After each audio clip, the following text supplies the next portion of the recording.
Pagod ka na? Kailangan mo namang magpahinga. Isa't mo na ang araw para huminto. At huminga. Gawin ang iyong araw bilang D-Day! Father Douglas and Father Danichi.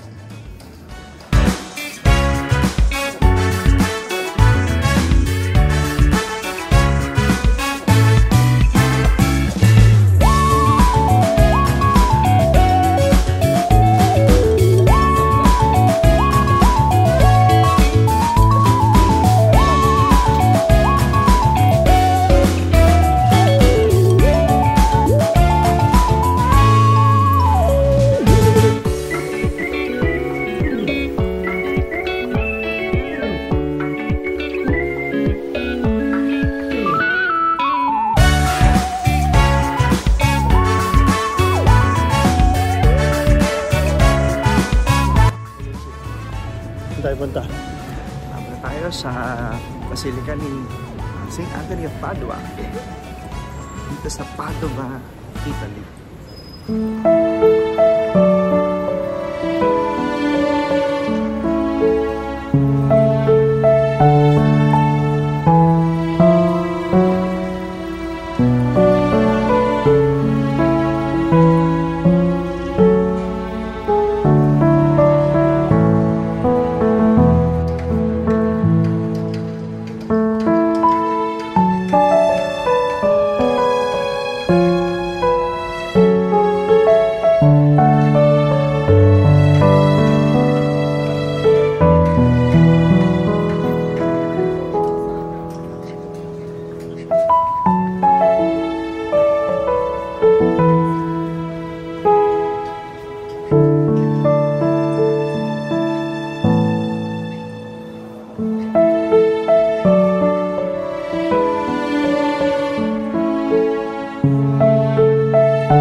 Tapos kahapon, tayo, Father, pumunta sa Venice.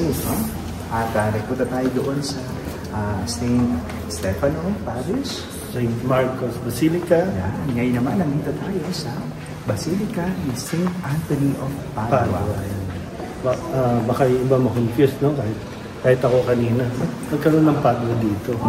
Pero yun pala, naging bahagi ito ng isa ito sa dinaanan ni San Antonio de Padua, no, na kanyang pinapahayagan ng mabuting balita. Kaya nga, nandito yung relic ng town ni St. Anthony of Padua, yung kanyang panga, at yung nalilito ka, yung Padua sa Portugal, yun naman yung kanyang birthplace. Kaya dito, nakita natin yung ang ganda ng basilika niya. Napakalaki. Alam mo sa luto ng Father, mas malaki ito kaysa din sa simbahan niya sa Portugal. At kanina, no, dito din pala nakalibing yung buto ni San Antonio de Padua. At yung iba pang mga relic, no, o bahagi ni San Antonio de Padua. Talagang very touching, no, na nandito ka mismo. Kasi siyempre si San Antonio ay isa sa malalapit na santo at talagang malaking bahagi ng aking bukasyon yung natutunan ko kay San Antonio de Padua. Bakit nga ba? Ano ba natutunan mo kay St. Anthony of Padua? Siyempre yung simplicity niya at yung kanyang pamumuhay at ganoon din siyempre yung pamamaraan niya ng pagpapahayag ng salita ng Diyos. Siya yung patron ng mga nawawala at may hinahanap. Kanina nga na-reflect ko doon sa ating gospel, no, yung ask, seek, and knock, no? Diba? Minsan pwede natin tanungin sa sarili natin, ano pa bang hinihiling natin sa Diyos? Ano pa bang hinahanap natin? At pwede natin hilingin ang intercession ni St. Anthony of Padua sa mga bagay na nawawala o hinahanap natin. At yung mga bagay na hindi natin kontrolado, pag natagpuan naman natin ng Diyos sa mga panahon na yon, sigurado wala na tayong hahanapin at itatanong pa. At yan yung ginawa ni San Antonio kasi kahit na siya ay, diba, solong anak, mayaman, pero nung matagpuan niya si Kristo, iniwan din niya ang lahat. Yan. Yun, talagang dinedicate niya ang kanyang buhay para sa salita ng Diyos, para kay Kristo, siyempre. Yan, tara, ilibutin pa natin itong basilika at tingnan pa natin kung anong meron dito sa loob ng Basilika ni St. Anthony of Padua. Okay.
Okay, so matapos tayo na yun nga, no, spiritual day off, kumbaga ang ating ginawa ngayon, hindi lang basta pamamasyal, kundi syempre naglaan tayo ng araw, oras para makapagdasal.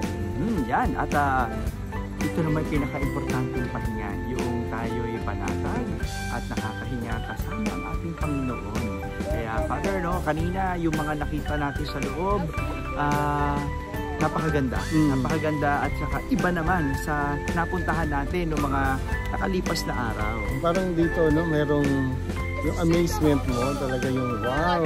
Dito mo, no, isa ito sa napakalaking simbahan at napakahalaga na bahagi para sa ating pananampalataya. Yan, oo. At speaking of halaga, dito sa park na to, kung makikita mo, napakaraming mga images o statues. Yan daw, sabi kanina ng guide natin, yung mga importante at mahalagang mga tao na nanirahan dito sa Padova. Kung paano naging ganito itong Padova na ito dito sa Italy.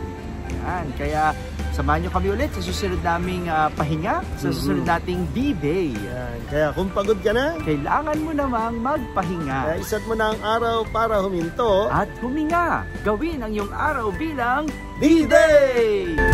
Father Douglas, Father